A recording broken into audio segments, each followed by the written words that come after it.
লাফানো হরিণ পল্লব। সুন্দর ঘন একটি জঙ্গলে পল্লব নামের একটি ছোট্ট হরিণ থাকত। সে ছিল ভীষণ লাজুক।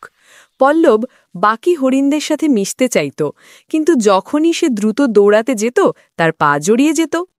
আরে পল্লব, তুমি কেন এত ধীরে চলো?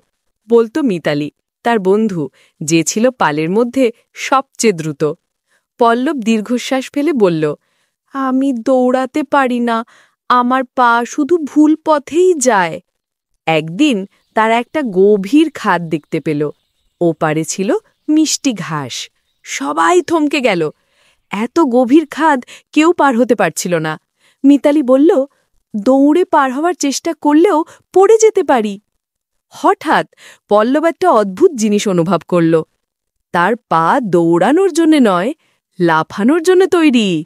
সে পিছিয়ে গেল, একটা গভীর শ্বাস নিল, আর তারপর ধুম, সে বাতাসে উড়ল এক অবিশ্বাস্য লাফে। ওপারে মিষ্টি ঘাসের ওপরে সে মসৃণভাবে নামল। তার পা আর জড়ালো না। মিতালি আনন্দে চিৎকার করে উঠল।